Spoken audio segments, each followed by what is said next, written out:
코로나 확산으로 인해서 한동안 한 자리에 모여서 이제 함께 드렸던 예배가 멈추게 되었습니다.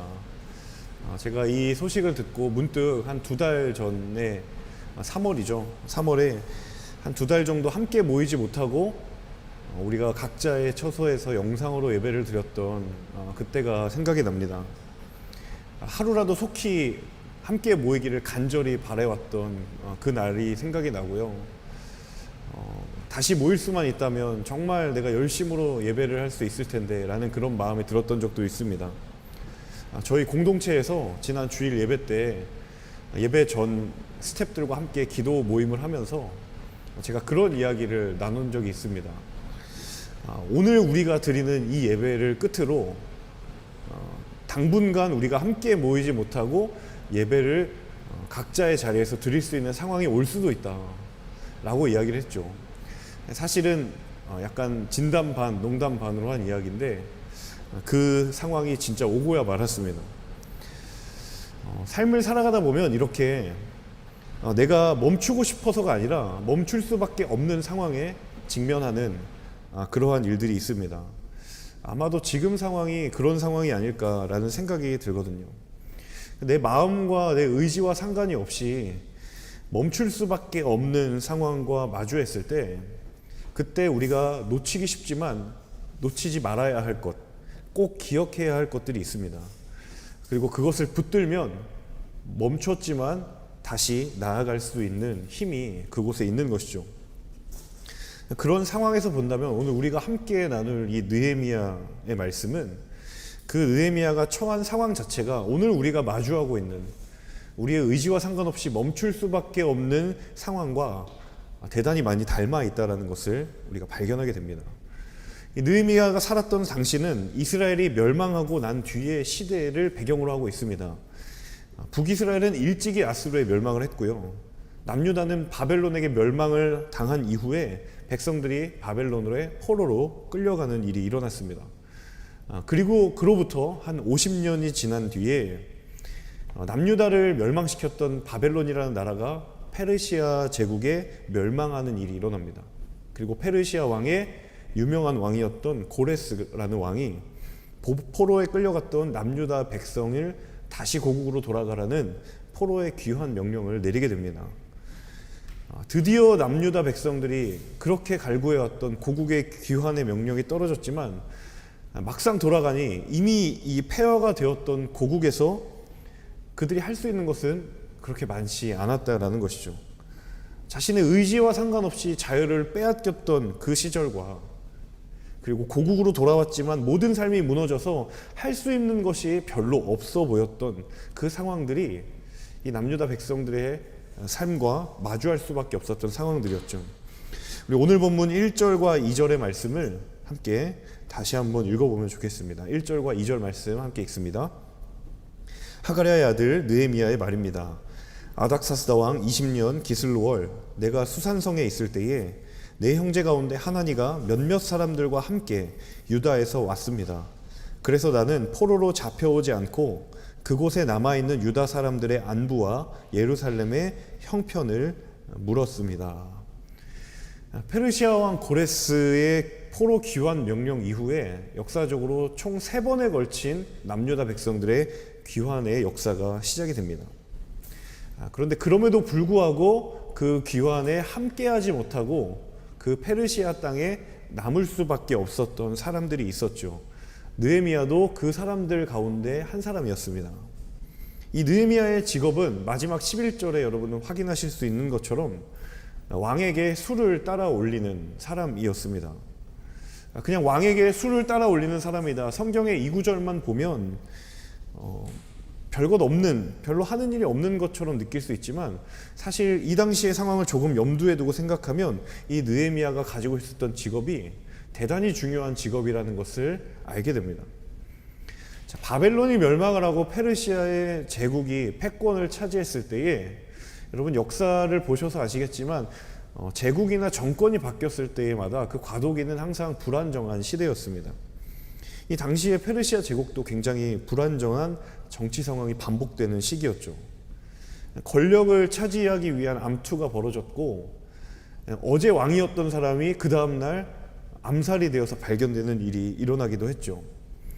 자, 그렇기 때문에 왕이 마시는 술이나 음식을 관장한다라는 것은 이 왕의 목숨을 위협하는 것으로부터 왕을 지켜야 하는 그러한 임무를 맡은 사람이어야 했다는 것이죠. 그러니까 아무나 이 일을 맡을 수 없고, 이 일을 맡는 사람은 그 자체로 왕이 굉장히 신임하고 있는 사람이다라는 것을 짐작을 할 수 있다는 것입니다. 그래서 당시에 이 직책만큼은 어떤 사람의 추천을 받아서가 아니라 왕이 직접 임명을 했고, 자신이 정말 잘 알고 있는 왕의 친한 사람, 왕과 친밀한 관계에 있는 사람이 그 자리에 서게 됐습니다. 근데 느헤미야가 그런 사람이었다는 것이죠. 이 느헤미야를 만나러 자신의 형제였던 하난이라는 사람이 페르시아로 찾아옵니다. 늘 고국의 소식이 궁금했던 느헤미야가 하나니에게 고국의 상황을 물어보게 되는데, 거기서 굉장히 가슴 아픈 소식을 듣게 됩니다. 그 소식 바로 3절과 4절인데요. 같이 한번 읽어보도록 하겠습니다. 그들이 내게 말했습니다. 포로로 잡혀오지 않고 그 지방에 남아있는 사람들은 지금 큰 고난과 수모를 당하고 있습니다. 예루살렘 성벽은 무너졌고 그 성문들은 다 불에 탔습니다. 나는 이 말을 듣고 그만 주저앉아 울고 말았습니다. 나는 몇 날 며칠 동안 슬픔에 잠긴 채 금식하면서 하늘의 하나님 앞에 기도하며 말했습니다. 이 하나님으로부터 느헤미야에게 들려온 소식이 무엇이었는가? 예루살렘 남유다에 남아있던 사람들이 큰 고난과 수모를 당했고, 예루살렘 성벽과 성문이 다 무너지고 불에 탔다라는 거예요. 먼 이국 땅 페르시아에서 고위 공직을 맡고 있는 느헤미야였지만 고국의 이 슬픈 소식을 듣고 아무렇지 않을 수 없습니다. 그래서 그가 보였던 반응이 바로 4절에 나와 있는 울며 금식하며 하나님께 기도했다라고 성경은 전하고 있죠. 여기서 우리는 멈추어졌을 때에 기억해야 할 첫 번째 사실을 깨닫게 됩니다. 그것은 바로 나의 최초의 영적인 반응이 무엇인가라는 거예요. 느헤미야가 가장 먼저 보였던 반응이 무엇이었냐면 하나님께 금식하고 기도하는 거예요. 자, 금식을 하는 것, 하나님께 기도하는 것, 그 자체로만 보아도 너무 중요한 영적인 행위입니다. 그런데 더 중요한 것은 무엇이냐면 그것이 느헤미야가 고국의 소식을 들었을 때에 가장 먼저 보였던 최초의 영적인 반응이었다라는 거예요.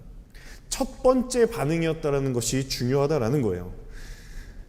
느헤미야가 고국의 소식을 듣고 가장 먼저 보였던 반응이 하나님께 기도하는 거예요. 이 말은 그가 평소에 어떤 삶을 살아가고 있는가, 이것을 무엇보다 가장 명확하고 정확하게 보여주는 것이, 다시 말하자면 하나님 앞에 기도하는 것이 평소에 그의 몸에 배어 있었다라는 거예요. 고국의 안타까운 소식을 전해 들었기 때문에 내가 기도해야 되겠다라는 그런 어떤 당위적인 어떤 책임으로부터 비롯된 행위가 아니라, 그 소식을 듣자마자 내가 감각적으로, 내가 반사적으로 반응한 것, 그것이 바로 영적인 행위, 기도였다라는 거예요. 참 신기하죠. 사람들이 인생의 결정적인 순간에 봉착했을 때 사람들은 자신이 평소에 중요하다라고 생각해 왔던 것을 본능적으로 생각하거나 선택합니다. 인생의 결정적인 순간들이 왔을 때 대부분 사람들은 그때 뭔가 주어진 새로운 선택지가 아니라 내가 그동안 평소에 내 몸에 붙어 있는 습관을 따라 선택하게 되어 있다는 거예요. 습관을 따른다는 건 다른 말로 이야기하면 내 몸에 배어 있는 것을 말합니다. 그래서 학습되어서 가르쳐서 아는 것보다 내가 몸에 배어 있는 것이 훨씬 더 강력한 힘이 있다는 거예요. 몸에 배어 있다는 건 반사적으로 드러나게 되어 있어요. 그러니까 의식적으로 제어하기는 어렵다는 것이죠. 혹시 이 가운데 비밀 연애를 해보신 분이 계실지 모르겠어요. 아니면 지금 비밀 연애를 하고 계신 분이 계실지 모르겠어요. 비밀 연애가 어려운 이유가 있습니다. 비밀 연애가 어려운 이유는 이 연애가 시작되면 이 사람의 몸에 배어 있는 연애 세포가 작동을 하기 시작하는데, 그것이 얼마나 강력하게 역사를 하는지 내가 의식적으로 우리가 교제하고 있는 사실을 드러내면 안 되겠다라는 그 의식의 힘을 뛰어넘는다는 거예요. 제가 왜 이렇게 장담하면서 말씀드리냐면 제가 연애 결혼을 비밀 연애를 해서 결혼을 했기 때문이죠. 몇 번 걸릴 뻔했습니다.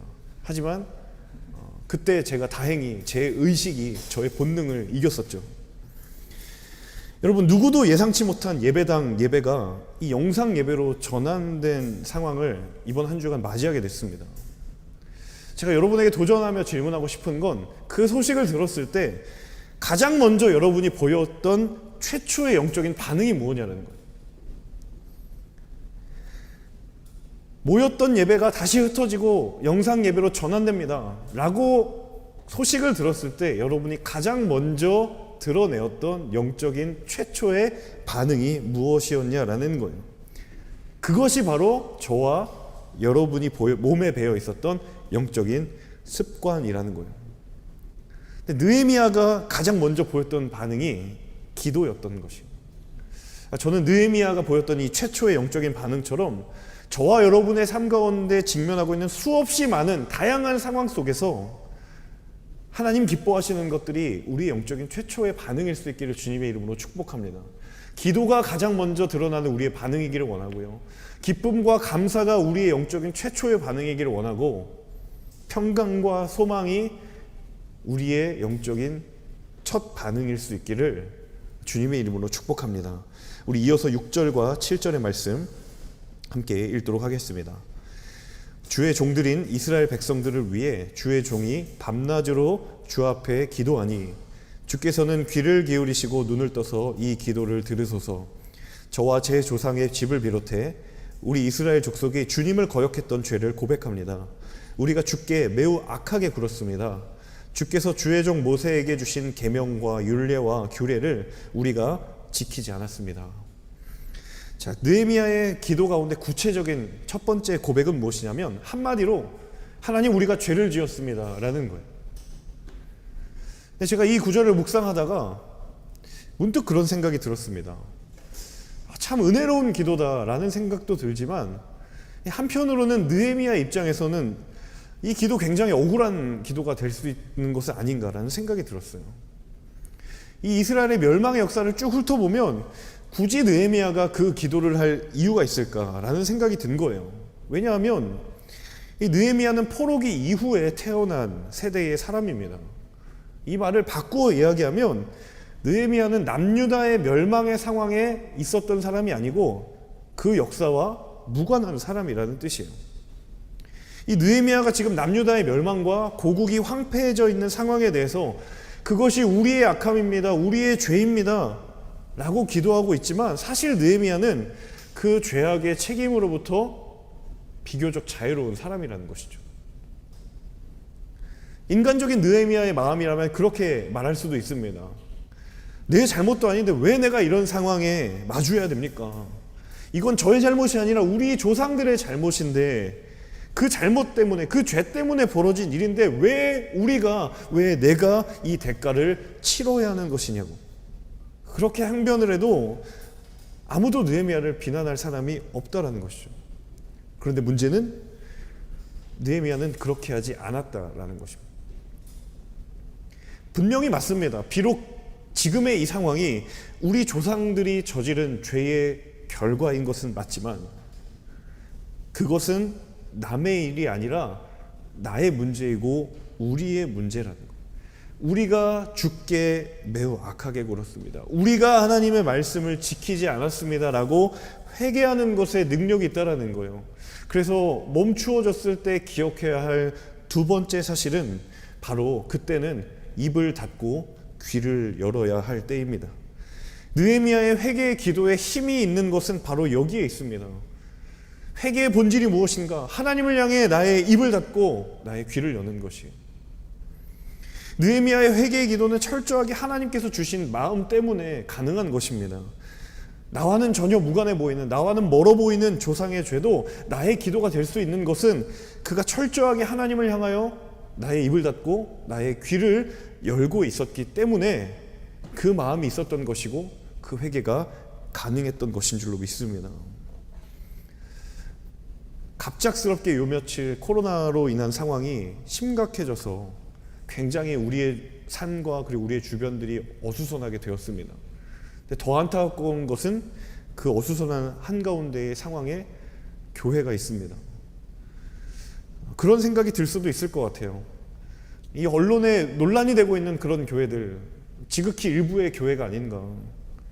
그 지극히 일부의 교회 때문에 우리가 왜 다 비난을 받아야 되는가? 교회 전체가 싸잡아서 왜 비난을 받아야 하는 것인가? 또 어떤 사람들은 그렇게 이야기를 하기도 하더라고요. 밖에 나가봐라. 교회 말고 카페나 식당 가봐라. 거기는 사람이 바글바글하고 마스크도 쓰지 않고 있다. 그런데 그런 곳은 제재를 받지 않는데 왜 우리 교회는, 왜 이 교회만큼은 유독 억압하느냐고. 그런 불만들이 우리 안에 있을 수 있어요. 충분히 억울한 마음이 있을 수 있고 불편한 마음이 있을 수 있어요. 근데 오늘 느헤미야의 기도를 통해서 하나님이 우리에게 말씀하시는 것은 그것은 그들의 문제가 아니라 우리의 문제여야 하고 나의 문제여야 한다라는 거예요. 일부의 교회의 문제가 아니라 왜 우리만 갖고 그러냐는 것이 아니라 그것이 우리의 문제임을 인정하고 고백하고 하나님 앞에 안타까운 마음으로 기도할 수 있는 사람을 하나님이 찾고 계실 때 그 사람이 바로 저와 여러분 되실 수 있기를 주님의 이름으로 축복합니다. 하나님은 오늘 이 시대에 그리스도인인 저와 여러분을 향해 묻고 계세요. 과연 너의 입이 열려져 있니? 아니면 귀가 열려져 있니? 여러분, 지금 이때는 정말 간절하게 우리 입에서 나오는 모든 말이 잠잠해져야 될 때인 줄로 믿습니다. 간곡하게 여러분에게 도전합니다. 세상에 떠돌아오는 이런저런 매체들을 통해서 우리에게 다가오는 소식에 여러분의 마음을 뺏기지 말고, 여러분의 시선을 뺏기지 말고, 여러분의 귀를 뺏기지 말고 하나님 앞에 집중할 수 있는, 고국의 뼈아픈 소식을 듣고 그 상황이 나 때문에 벌어진 일은 아니지만 우리 조상의 일도 우리의 죄로 인한, 나의 죄로 인한 것임을 인정하고 겸손히 그리고 철저하게 하나님 앞에 엎드렸던 느헤미야처럼 우리의 귀를 열어야 할 때인 줄로 믿습니다. 이 말씀, 하나님의 이 말씀의 부르심 앞에 저와 여러분이 삶으로 반응하실 수 있기를 주님의 이름으로 축복합니다. 다른 것에 마음 뺏기지 않고, 다른 것에 혼란스러워하지 않고, 하나님, 이것은 우리의 문제입니다. 하나님, 이 상황을 통하여서 무엇을 말씀하시고자 하십니까? 우리의 입을 닫고 주 앞에 귀를 열 때 주께서 살 길을 우리에게 보여주실 줄로 믿습니다. 우리 마지막 8절에서 10절의 말씀 함께 읽겠습니다. 주께서 주의 종 모세에게 하신 말씀을 기억하소서. 너희가 만약 죄를 지으면 내가 너희를 여러 민족들 가운데로 흩어버릴 것이고, 만약 너희가 내게 돌아와 내 계명을 지키면 너희 포로된 사람들이 하늘 끝에 있더라도 내가 그들을 거기에서부터 불러 모아 내 이름을 위해 선택해 놓은 곳으로 데려올 것이다 라고 하시지 않았습니까? 그들은 주께서 주의 큰 능력과 주의 강한 손으로 구속하신 주의 종이요 주의 백성들입니다.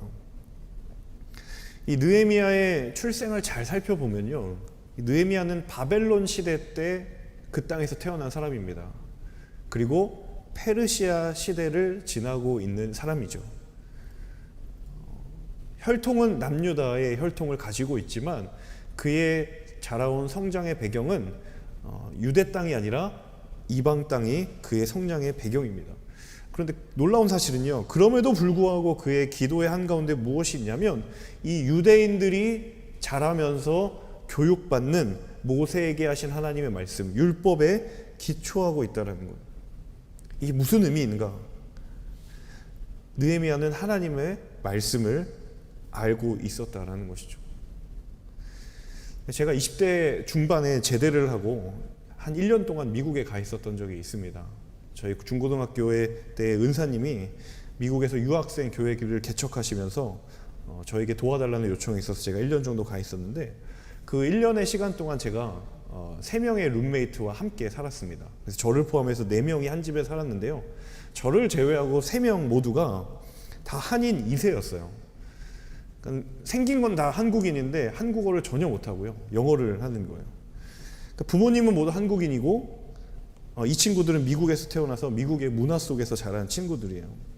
그래서 제가 너 한국에서 뭐 하다 왔니? 저한테 질문을 하길래 난 군대 갔다 왔다고 하니까 대단하다고. 그 자원에서 갔냐? 아니 우리 한국은 무조건 가는 거라고. 그랬더니 저를 굉장히 이상하게 쳐다보더라고요. 약간 범죄자 취급을 하는 그런 시선도 느꼈는데, 그런 문화에 자랐던 친구들입니다. 그러니까 학교에 가면 이 친구들은 한국어보다 영어가 훨씬 편하고요, 미국의 문화가 훨씬 더 익숙해요. 그런데 집에 가면 부모님이 한국인이기 때문에 한국어를 하고 한국 문화를 이렇게 옆에서 접하면서 자랐죠. 근데 문제는 이 친구들의 생활 패턴이나 사고방식이 거의 미국인에 가까운데 자신은 한국인의 핏줄을 갖고 있었다라는 사실에 이 성장 과정에서 한 번쯤은 꼭 정체성에 혼란이 와요. 그래서 제가 이 유학생들이 함께 모인 그 2세들이 모인 예배 모임에 가면 이 자라면 하면서 정체성의 혼란으로 인하여서 상처를 받고 지나왔던 친구들이 굉장히 많았어요. 한국인의 정체성과 미국인의 정체성 사이의 충돌이죠. 자, 느헤미야의 상황이 이와 비슷했다라는 거예요. 핏줄은 유다인이에요. 그런데 그의 성장 배경은 바벨론, 페르시아였어요. 제국에서 태어났고 페르시아 시대를 살았어요. 심지어 그 제국에서 출생을 했고, 당연히 혼란이 올 수 있어요. 그런데 그가 자신의 영적인 정체성이 흔들리지 않기 위해 붙들고 있었던 한 가지가 무엇이었냐면, 이것이 바로 우리 마지막 함께 나눌 세 번째 메시지입니다. 말씀으로 돌아가는 것이죠. 말씀으로 돌아가는 것. 굳이 느헤미야가 페르시아 제국에서, 그리고 그것도 수를 따르는 고위직에 올라서 안정된 부와 권력을 누리고 살아가는 사람인데, 단지 혈통이 유대인이어서 그 이유 때문에 하나님의 말씀을 배울 필요가 있었을까? 굳이 그러지 않아도 된다라는 거예요. 그런데 느헤미야는 그렇게 생각하지 않았고 그렇게 행동하지 않았다라는 거예요. 내가 하나님의 말씀을 붙드는 것은 그런 상황이나 조건이나 내 혈통과 상관없는 나의 영적인 정체성의 뿌리이기 때문에 말씀으로 돌아가는 거예요. 왜 그가 고국의 백성을 위하여서 기도할 때 모세의 언약, 하나님의 말씀에 의지하여 기도하고 있는가? 거기에 완전한 능력이 있다는 사실을 그가 알고 있었고 경험하고 있었기 때문이에요. 때로 우리의 삶이 멈추어졌을 때, 갑자기 악화되는 이 코로나의 상황에서 예배의 자리마저 멈추어졌다고 느껴져 있을 때, 오늘 느헤미야의 마지막 영적인 액션을 통해서 하나님 우리에게 주시는 것은 말씀으로 돌아가라는 거예요. 저는 여러분에게 강하게 좀 도전하고 싶습니다. 여러분 정말 말씀으로 돌아갔던 적이 언제입니까? 제가 말씀드리는 이 말씀으로 돌아가라는 것은요, 어떤 유튜브나 매체를 통해서 유명한 목사님이나 강사를 통해서 전달되는 그런 말씀이 아니라, 여러분이 직접 여러분의 자리에서 말씀을 펴고 그 말씀이 말하는 것을 읽어본 적이 과연 언제냐는 거예요. 너무도 정보의 홍수가 범람하는 시대에 살고 있어서 기독교 정보 또한 우리가 한 번만 손을 까딱하면 다 얻을 수 있지만, 그러다 보니까 내가 직접 하나님의 말씀을 펴서 그 말씀이 뭐라고 이야기하는지를 듣는 사람이 별로 없어요. 저는 이걸 영적인 가공식품을 선호하는 사람들이라고 이야기를 하고 싶어요. 남이 만든 요리 3분만 전자레인지 돌려서 간편하게 먹는 것을 즐기는 그런 영적인 세대가 되어버린 것이죠. 여러분, 지금은 영적인 가공식품을 선호하는 때가 아니라 영적인 즉석식품을 선호해야 될 때입니다. 하나님이 저와 여러분을 하나님의 말씀 위에 불러주셔서 그 자리에서 즉석으로 해주신 요리와 같은, 음식과 같은 은혜를 경험해야 될 때예요. 그것으로 만족하고 그것으로 충만하고 그것으로 온전함을 입어 세상으로 나아가기를 원하시는 하나님의 마음이 있다는 거예요. 이것이 너무도 절실한 시대가 되었습니다. 여러분, 말씀 그 자체로 돌아가십시오. 나와 하나님의 말씀 사이에 끼어있는 그 어떤 것들도 다 제하여 버리고, 내 삶의 자리에서, 여러분의 방에서 성경을 펴서, 비록 잘 모르는 표현이 있다 하더라도 그 말씀을 꾸역꾸역 읽어 나가다가 하나님께서 하시는 말씀에 귀를 기울이는 것이 진짜입니다. 그 말씀 자체를 통하여 하나님께서 말씀하시는 것에 귀를 기울이시고 순종하실 수 있기를 소망합니다. 거기서 우리의 삶에 멈추어져 있던 모든 것들이 다시 하나님의 인도하심을 따라 전진하게 되는 놀라운 은혜 역사가 있게 될 줄로 믿습니다. 이 어수선한 그리고 어지러운 상황 가운데 느헤미야가 하나님 앞에 엎드렸던 그 믿음의 모습처럼 우리도 그렇게 하나님 앞에 엎드리며 주의 뜻을 구하는 복된 허브 공동체의 모든 예배자들 되실 수 있기를 주님의 이름으로 축복합니다. 함께 기도하겠습니다.